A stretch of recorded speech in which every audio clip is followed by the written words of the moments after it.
Hello, we are Memphis University. Today we are going to be talking about the unit circle. So our last video was introducing angles in terms of radians, and now we're going to introduce the unit circle. So what is the unit circle?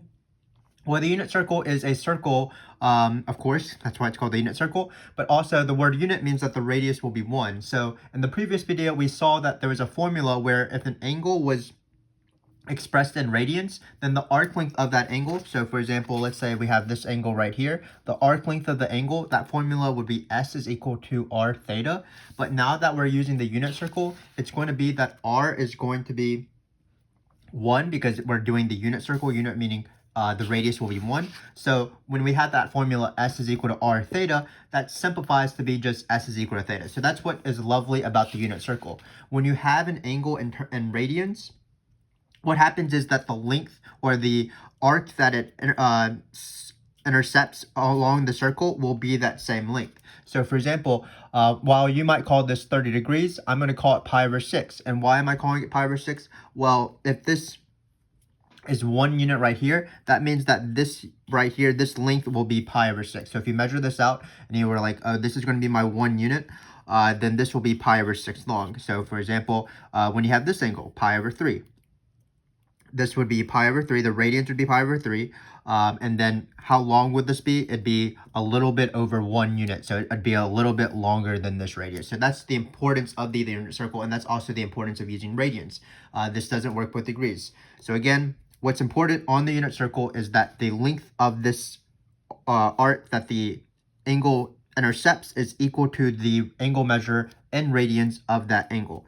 And what happens is that there are certain angles, because we have special triangles and unit circles as well, that form the unit circle itself. And those are angles that we sort of know, that we know their coordinates of that angle. So for example, we're not going to be using whole numbers like 1 radian, 2 radians, 3 radians, because everything is in terms of circles, meaning everything is in terms of pi's, keeping in mind, for example, that half of the circle is pi. What's going to happen is that the special numbers that we know, the special angles that we know, are going to be in terms of pi. So for example, pi over 6, again, is the same thing as 30 when you use that conversion factor that we learned earlier. And what's nice is that because you have pi over 6, you're able to find the x-coordinate and y-coordinate as if this is on the coordinate plane. So just imagine that this is 0. Well, when we have this angle pi over 6, we are able to pinpoint exactly what point that is. That's going to be root 3 over 2 comma 1/2. How do you know that? Well, I'm not going to prove that. That's actually really the main focus of our next video. But what you do is you drop an altitude here, and this is a 30, 60, 90 triangle. This is your radius is always going to be the hypotenuse, so the hypotenuse will be 1. So then this thing, because it's a 30, 60, 90, the hypotenuse is 1. This side right here is going to be root 3 over 2, and then this side right here is going to be 1/2, so that's going to be your x-coordinate. So again, on the unit circle, we care about certain numbers, and the numbers are in terms of pi. And why do we care about these numbers? It's because it's really easy to pinpoint what the point is. When we go pi over 6 radians, we know exactly what that point will be on the unit circle. For example, if we had just 1 radian, well, 1 radian is a little bit under pi over 3, but we will not be able to write the point as nicely as we are writing it currently. For example, pi over 3 has a nice formula. It's just 1/2 comma root 3 over 2. So that's what we're going to go for. And how does the unit circle help us? Well, it's going to help us find the famous 6 trig functions that we're going to be working with throughout this video. The 6 famous trig functions being sine, cosine, tangent, cosecant, secant, and cotangent. And how they're defined, I'll write it over here, is if you have an angle, we're going to just call it theta, then the sine of that angle is defined as just the y-coordinate if you are dealing with the unit circle. So for example, the sine of pi over 3, because we're in radians, is going to be 1/2. You just choose the y-coordinate. It's that easy. That's why we want the points. These points will help us find the famous 6 trig functions that will sort of make up trigonometry. So for example, cosine of theta, that's defined as the x-coordinate. Tan of theta, that's defined as y over x. And you actually are pretty used to this by now. Even if you're not used to coordinates, you're probably used to SOHCAHTOA. So keeping in mind, for example, as we said, sine of theta is equal to y. So we drop this altitude. Well, let's do SOHCAHTOA on this angle. sine. So it's opposite. The opposite would be this length right here. That is the y-coordinate over the hypotenuse, but the hypotenuse is 1 because, again, we're dealing with the unit circle, so that's 1/2 over 1. So that's why, again, it's just the y-coordinate. And then there's 3 other trig functions, which are the reciprocal of these 3 functions. It's going to be cosecant. That is 1 over y. So just take your y-coordinate, 1 over y will be that one. Then you have secant, 1 over x. And then we have cotangent, which is x over y. So the intro to this video has been quite long, but the actual questions themselves will not take a very long time. What I'm going to do is I'm going to, in this video, assume that you have a copy of the unit circle. You can find one readily available online, or you can find one in any trigonometry textbook or pre-calculus textbook. So I'm going to assume that we have the unit circle. In our next video, we'll practice without knowing the unit circle or without having the unit circle in front of us. How can we find these values?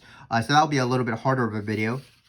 But in this case, we are going to be going through these questions pretty fast using these rules. So again, this is the unit circle. What's important is that the radius is 1, so that the length of the arc length that an angle intercepts is going to be equal to the angle in radian measure. And then what happens is that there's certain angles, pi over 6, pi over 4, pi over 3, 2 pi over 3, 3 pi over 4, 5 pi over 6, whatever, pi over 2, all these famous angles.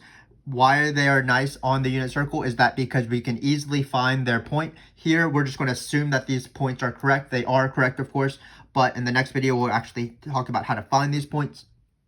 But why are these points important? Well, it's going to tell us our 6 trig functions: sine, cosine, tangent, cosecant, secant, and cotangent. So for example, we're just going to choose, we have these 2 coordinates for these points, and we're just going to choose certain coordinates, or maybe the ratio of certain coordinates, or the reciprocal of certain coordinates to find these 6 trig values. So let's see how easy this is. So we're starting off with t is equal to pi over 3. So what we want to do is we want to find sine of pi over 3, cosine of pi over 3, tan of pi over 3. Again, this is going to be very easy, but we might as well sort of appreciate how easy this is going to be. Probably writing out these 6 trig functions takes longer than actually doing the question, but I'm definitely not complaining. So we have these 6 guys, can't count. So again, you want to know this as quickly as possible, these sort of facts, how to find the sine, cosine, tangent, etc. of an angle when you're given an x-coordinate and a y-coordinate, when you're given the point. So let's practice this. So first off, we're doing with pi over 3. So what we want to do is locate pi over 3 on the unit circle. Pi over 3 is just right here. So we have the point 1/2 and then root 3 over 2. So the point that this pi over 3 goes with is 1/2 and root 3 over 2. Let's write that down so we don't have to look at the unit circle. So sine is just the y-coordinate. So just look how easy this is. I just choose the y-coordinate. So that's what sine of pi over 3 is. Cosine, you just choose the x-coordinate. Pretty easy. Tangent, you do y over x. So let's just practice root 3 over 2. So it's the y-coordinate over the x-coordinate. And just be careful, you do, when you're canceling this out, when you're simplifying, these halves do cancel out. So you're going to get root 3 over 1 because the halves cancel. Another way to say this is to multiply by 2 because you're multiplying by the reciprocal when you divide by fractions. Now we're doing cosecant of pi over 3. Cosecant of pi over 3 is related to sine. It's 1 over sine, so it's 1 over the y-coordinate. When you have 1 over something, you flip it, so it's going to be 2 over root 3. Same thing for this, 1 over 1/2, that's going to be 2, because it's 1 times 2, the reciprocal of 1/2. And then finally, cotan will be the reciprocal of this one right here, or it's x over y. So it's 1/2 over root 3 over 2. But again, the divide by 2's would cancel. So we're going to flip this guy, 1 over root 3. So again, this is very easy, especially if you have a picture of the unit circle in front of you. So what some of my students, I don't really recommend it, but sometimes they like to do it. They'll draw a unit circle on the front of their test so that when they're doing these trig values, they're just literally eyeballing all of these trig numbers, and they're just saying y-coordinate, x-coordinate divided by y-coordinate, things like that. And then it becomes pretty easy. It does a bit of a pain because you have to draw the unit circle, but that's that. That's a strategy, certainly. We'll learn, again, another strategy in the next video. But let's just keep practicing. Definitely not going to complain that these questions are pretty easy. 7 pi over 4. Where's 7 pi over 4? So you just have to look for it on the unit circle. You might not be familiar with it at first. But again, from this video and the next video, you should be sort of have a better sense of the unit circle. Let's just talk about it a little bit more. These are the pi over 6s. So pi over 6, this is 2 pi over 6, 3 pi over 6, 4 pi over 6, 5 pi over 6, 6 pi over 6. So really there's only 5 main types of angles. There's pi angles. There are pi over 2s, which are pi over 2 and 3 pi over 2. There are pi over 6s, which I consider my 30-degree angles. Pi over 6, 5 pi over 6, 7 pi over 6, 11 pi over 6. And then there are my pi over 3s, which sort of are pi over 6s because they're double pi over 6s, but I consider them as our 60-degree angles. So it's going to be pi over 3s right here, 2 pi over 3s here, 4 pi over 3, and 5 pi over 3. And then there's some angles that don't really relate with 30, 60, 90. They're more by themselves because they're 45, 45, 90. It's pi over 4, 3 pi over 4, 5 pi over 4, and 7 pi over 4. But again, this doesn't really matter. Let's just do these questions as asked. We're doing 7 pi over 4 in this question, so it's going to be this point. I'm going to write it out. It's going to be root 2 over 2, comma, negative root 2 over 2. So let's just do the 6 trig values again. Again, not too bad of a question. Sine of 7 pi over 4. Well, you're going to choose the y-coordinate. So it's just this guy right here, negative root 2 over 2. Cosine, you're going to choose the x-coordinate. So it's just root 2 over 2.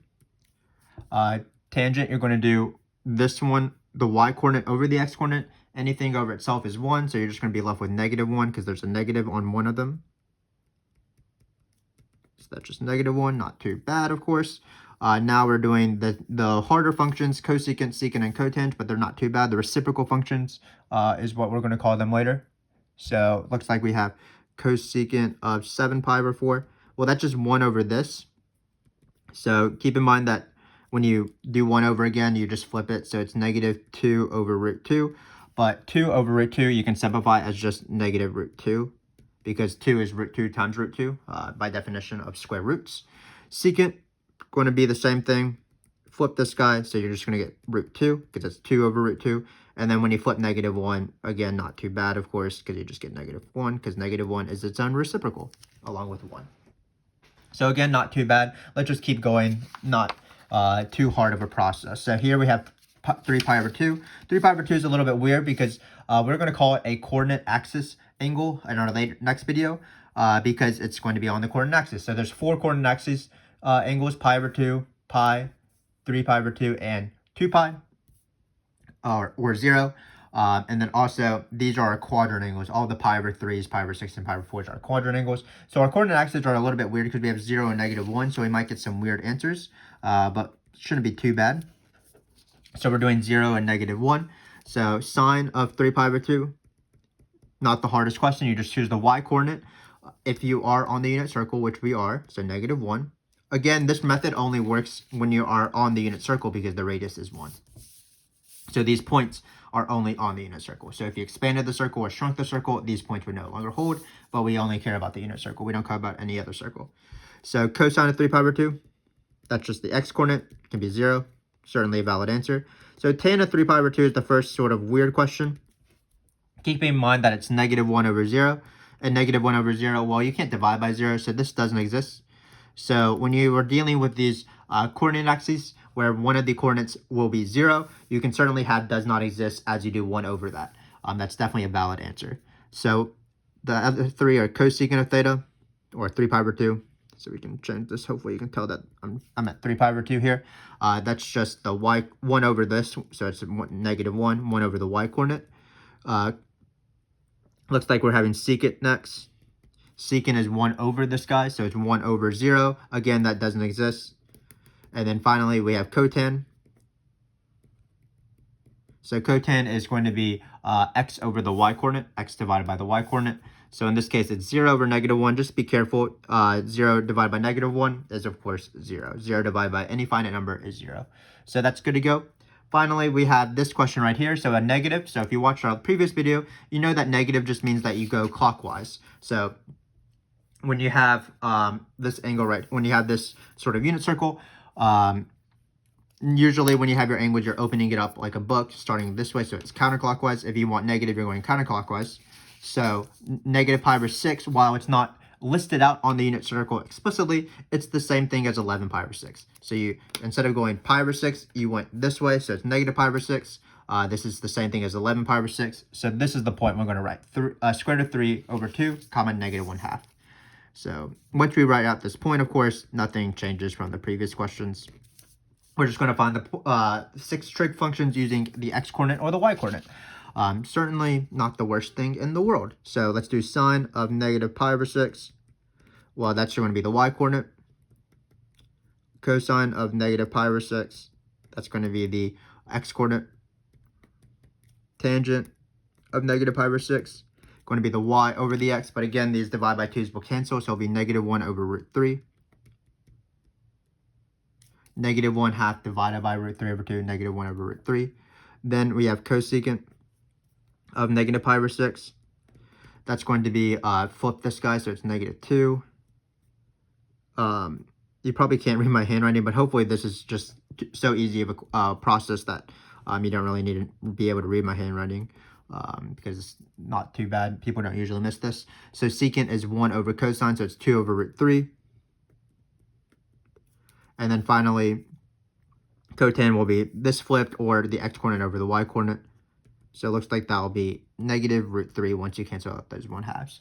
So we're done with these easy questions. Again, how to do them, you locate the angle on the unit circle, you look at the x-coordinate, you look at the y-coordinate, and you use these definitions of our trig functions to find the values you want.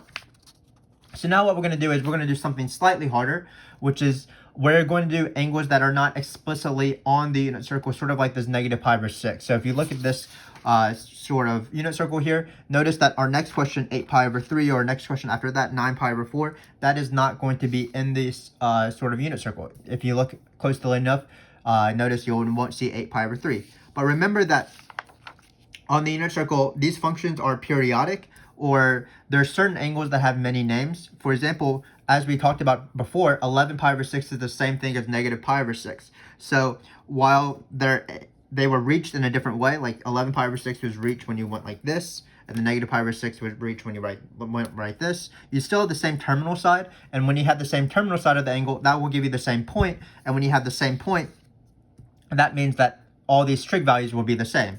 So for example, if we have this pi over 6, and then we have whatever is pi over 6 plus 2 pi, so we sort of have this, and then we go around a circle again, we're still going to end up at the same terminal side, even if we spun around in a circle once, which will give us the same point. So the 6 trig values on that angle, pi over 6 plus 2 pi, is the same thing as pi over 6. That's what it means for a function to be periodic. Basically what happens is that once you add 2 pi, you're not doing anything to the function. It's the function on that same number. So what we're going to do is we're going to look at these angles, and we're going to think about these angles, and we're going to think about what angle is, while it might not be the same angle, it has the same terminal side. Basically, these angles look the same, and when they look the same, they'll have the same point. So we're doing 8 pi over 3. So if you think about it, here's the last pi over 3 that I see. It's 5 pi over 3. Well, when we add another pi over 3, so when we go like this, that's going to be 2 pi. So that's 6 pi over 3. Then we're going another pi over 3. So this is going to be 7 pi over 3. So while this is explicitly said as pi over 3, it's the same thing as 7 pi over 3 because it's pi over 3, and then you go over another circle. And then if we add another pi over 3 to get to our 8 pi over 3, that's going to be the same thing as 2 pi over 3. Again, you're taking your 2 pi over 3, and then you're adding 2 pi, which is 360 degrees. That's a full perfect circle. Sorry, I can't speak. But you have 2 pi over 3. You add 2 pi. That's the same thing as 6 pi over 3. So then you'll get 8 pi over 3. So when we want to find sine of 8 pi over 3, that's the same as finding sine of 2 pi over 3. We are using the period of the function because sine of 8 pi over 3, or 8 pi over 3 is 2 pi over 3 plus 2 pi. Sine of 2 pi over 3 plus 2 pi. So when you add 2 pi to your angle value, because it's a perfect circle, you're not changing the point. And if you're not changing the point, that means you're not changing the coordinates, which means you're not changing the trig values.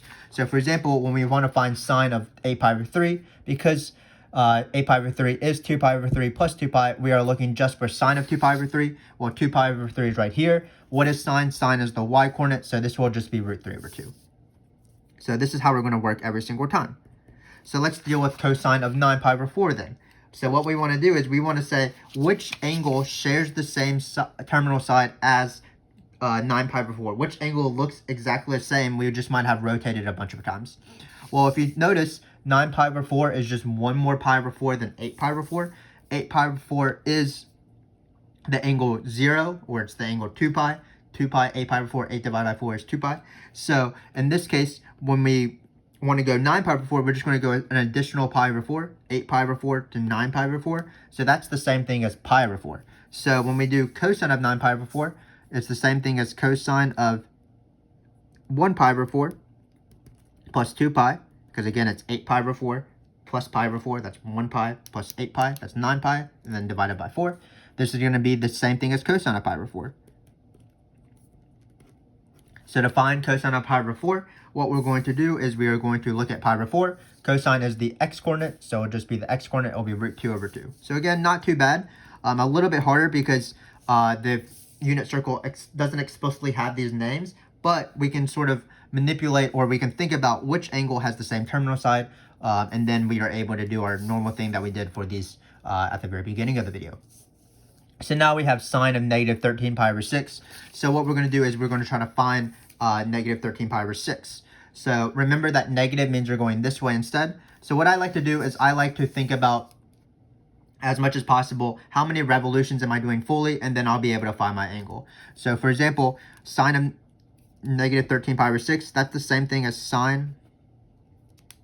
Always thinking about 2 pi, for example. So 2 pi is 12 pi over 6, because 6 times 2 is 12, of course, and then you're going an additional 1 pi over 6 in the negative direction. So it's the same thing as negative pi over 6 minus 2 pi.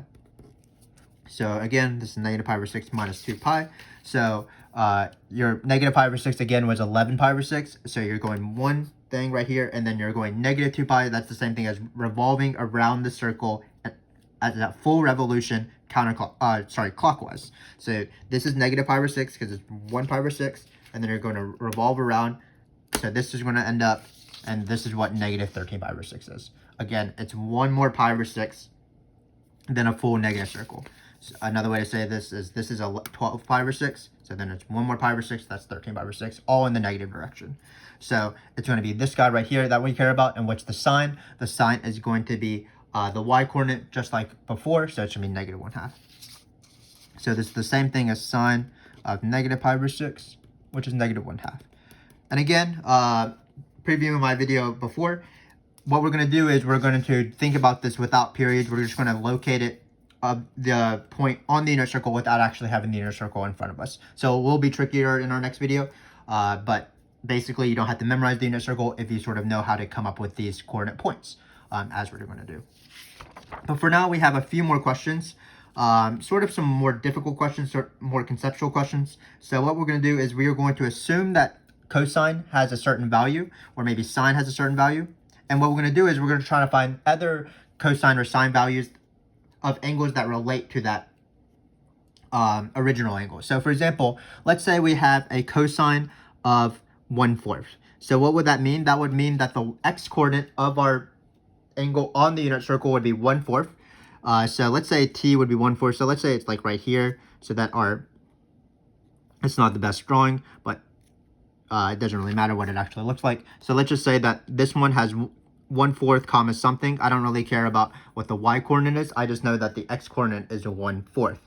The question is, what would be the x-coordinate of negative t? Because negative t, keeping in mind, is an angle, and what happens is you're going that way, and then you want to find the cosine still, and cosine would be the negative of that. Well, if you have this angle and call this t, what would negative t look like? Well, it would be opening up the book, obviously, in the clockwise direction, so it'd be like this. So what I want to do is I want to find the x-coordinate. I don't really care about the y-coordinate because I only want to find cosine and secant. So what's going to be the x-coordinate of negative t? Well, if you look at it, notice that the x-coordinate will be actually the same as the x-coordinate of cosine, of the t value, because the x-coordinate is defined by this length right here. So this length right here is going to be the x-coordinate of t, that's 1/4, but it's also the same x-coordinate for negative t. So this is actually 1/4 as well. So what's the cosine of this value? Well, the cosine of this value, the cosine of negative t, because it shares the same x-coordinate, it's just going to be 1/4. What is the secant? Well, the secant is pretty easy once you've located what the point is, because of course secant is equal to 1 over the x-coordinate. So we drew this angle. We were able to find that the x-coordinate was the same as the x-coordinate of t. So what's the secant? It's just going to be 1 over this. 1 divided by 1/4 is 4. 1 times 4 over 1. So this is just 4. So what this is saying is that cosine is an even function. Basically, if you plug in an angle, and if you plug in negative of the angle, you'll get the same thing. So that's one even function. Another example of an even function, for example, is absolute value. The absolute value of 7 is the same thing as the absolute value of negative 7. Same thing with x squared. The absolute, 7 squared is 49. Negative 7 squared is also 49. So that's what an even function is. So if you take any angle on our unit circle, notice, like for example, 60. If you go 60 and if you go negative 60, they'll have the same x-coordinate, 1/2 and 1/2. So even if you have 120, say for example, that'll be right here. So notice both the x-coordinates would be negative 1/2 and negative 1/2. So it holds when you have negative x-coordinates as well. So let's do a similar thing with sine. So in sine, what happens is that you're going to have what we're assuming is that sine is negative 1/3. So let's say we have this guy right here. So sine being negative 1/3 means that the y coordinate has to be negative 1/3. So let's say that we're opening up the book like this. This would be t, our original thing, and then we're going to talk about negative t later. So let's say our original is t. Then what's happening is that the y coordinate, so we're caring about the y coordinate because now we're doing sine and not cosine. So let's say the y coordinate is now negative 1/3. Well, we don't care about the coordinate of our x, so we're just going to label the y coordinate. What we're going to try to consider is what's the y coordinate of this negative t. So first off, we have to draw negative t. So if you can imagine, well, when we drew t, it crossed the x-axis, so it's 180 and then a little bit past 180, sort of imprecisely. So in this case, when you do a negative t, it'll be 180, cross 180, and then go a little bit beyond. So it's going to be around right here. So this is negative t. Not the best picture here. But again, what we care about the most is we care about what the y coordinate is. So notice that it's the opposite of cosine. So in cosine, when we had t and negative t, they share the same x coordinate. When you have when you have t and negative t with the y coordinate, notice that the y coordinate is going to be the same sort of height as the y coordinate of the original angle t. But now you're doing a positive thing. So like notice that this is negative 1/3. So it's still going to be as tall as this, but instead of being negative 1/3, obviously we have this positive y coordinate now. So this y coordinate is going to be 1/3. So what's the sine of negative t? It's going to be 1/3. It's the negative value of the original sine. So for example, in our unit circle here, let's say we have 45 degrees. Well, what's negative 45 degrees? That's going 45 degrees in this way. So notice that the y coordinate is the opposite of the other one. So that means the sine of 45 is equal to the negative sine of negative pi over 4, which is the same thing as 7 pi over 4.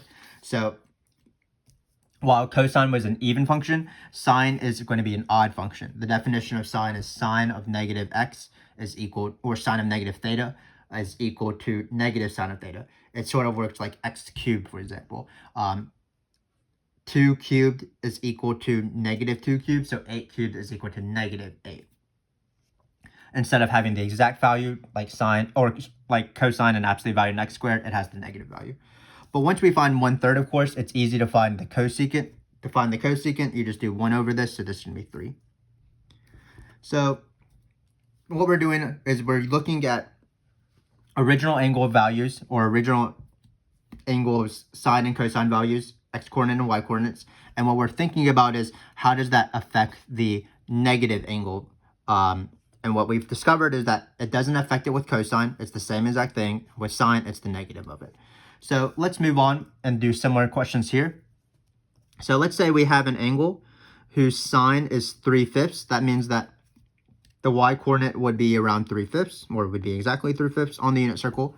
So we would have something like something comma 3/5. I don't really care about the x coordinate.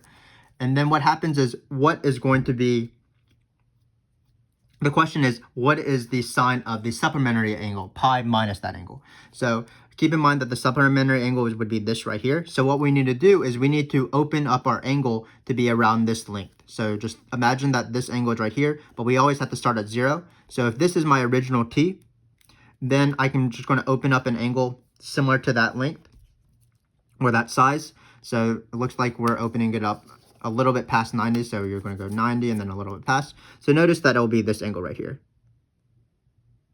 because this is t if you want, so this is going to be pi minus t. So this entire thing, let me try to draw it right here, so that I'm outlining right here, up to this terminal side, this is pi minus t. And again, what we want to do is we care about the y-coordinate, because we want to find sine of this y-coordinate. So notice that the y-coordinate is actually going to be the same. So it's going to be 3/5 as well, because it's as tall. The y-coordinate of this angle, this point right here, is 3/5. This one is as tall, so it's also being 3/5. So again, what we're doing is we're just looking at sort of the heights and x-coordinates and y-coordinates, and what they're going to do is, just like in the previous examples, they're either going to be the exact same thing or they might be the negative. So going forward, let's do this next one. So you start off with, again, an angle with t. So we have an angle with t. We again only care about the y-coordinate. And what we were thinking about is what happens when you add pi. Well, when you add pi, that means you're adding half a circle. You're adding a half a revolution, because 2 pi is 360, so that would be a full revolution. Pi is just 180. So when you add this, what you're going to get is you're going to be adding pi. So notice that it'll be just a straight line through the origin, because this is a full pi. This is half a circle. When you rotate a little bit more, this is going to be t. And then what's going to be the y-coordinate? Again, it's either the value or the negative of the value. But notice that in this case, it's going to be the negative of the value, because notice the y-coordinate here is negative. It's going to go down as much as this one went up. So this is going to be 0 3/5, negative 3/5. And that's the answer, negative 3/5. So let's do the same thing for the next question, but with cosines instead. So it's going to be the same pictures, actually. When you have t, like this, what's going to be pi minus t? Well, it's going to be this picture right here. So again, we're going about right here. It's going to be like this. So this is pi minus t. Again, because pi minus t plus this t is pi. We're going to write this point. Note, we know that cosine of t is equal to 3/5. That means that the x-coordinate of t is going to be 3/5. So that means it's 3/5 comma something. So that's a parenthesis. So then what's going to be the x-coordinate? Is it going to be the negative, or is it going to be the same x-coordinate? Well, it looks like it's going to be the negative, because this is x. So to find this x-coordinate, it's just going to be the negative of that. So it's negative 3/5 comma something. So this one is going to be negative 3/5. Hopefully you can tell my handwriting. And then let's do the same thing with adding pi from t. So here we have t 3/5, because we know that the cosine is still 3/5. When you add pi, you're going to be, again, adding it in this sort of scenario. So this is going to be t right here, how long t is. And when I mean t, I mean like this distance right here. But what's important, of course, is what's going to be the x-coordinate. So it looks like the x-coordinate will have the same x-coordinate as this one right here. So it's going to be negative 3/5 comma something, which makes that the cosine value will be negative 3/5. So hopefully you sort of understood exactly what was going on. Again, what we're doing is we're taking original angles and we're using them to find the cosine or the sine or the secant or the cosecant of other angles. And how we did that is we just saw that if you thought about how the unit circle works, and you know that cosine is the x-coordinate, sine is the y-coordinate, these angles have x-coordinates and y-coordinates based off the original angles. So for example, they might have the same x-coordinate, or they might have the different y-coordinates, or the negative y-coordinates, or the same y-coordinates, the same x-coordinates. So what we did is we just drew pictures and we just recognized, oh, this angle right here has the same y-coordinate, so that must mean that the sine is equal to this. This angle right here, t plus pi, that means that the y-coordinate must be negative of this one, so that's why the sine is. So what we're trying to sort of develop is what we'll talk about in the future, sort of in the far future, are what are called trig identities. So trig identities are identities that trig functions satisfy. One of them, for example, is cosine of x or cosine of theta equals cosine of negative theta. Same thing, sine of theta is equal to negative sine of t. So those are our even and odd functions, and we have other ones as well for supplementary angles, for adding pi and things like that. Let's finish off with one last easy question. So it looks like we have sine of t here. It's 5 over 13. It was 5 over 12, but I think 5 over 13 will serve our purposes better. And we know that t is in the quadrant 1. And what we want to do is we want to find these other 5 angles of this angle right here. The other 5 trig functions. Sorry, I can't talk towards the end of this video. But what we know is that this this angle is going to be in quadrant 1 as a given. So we're going to certainly use that. And then what we know is that this is going to be, we know the y-coordinate of this point because it's 5 over 13. So let's just draw a random angle. We know the y-coordinate is 5 over 13. And what we want to do is we want to find the other 5 trig values, but that would require us to find the x-coordinate potentially because, for example, cosine needs the x-coordinate. So what we need to do is we need to find the x-coordinate. But keep in mind that we're on the unit circle, so we do note that the radius is 1. The height is the y-coordinate, so it's 5 over 13. So what we need to do is we need to find the x-coordinate. And what will be the x-coordinate? How are we going to find it? Well, notice that we can use the Pythagorean Theorem. It's also going to be a special triangle.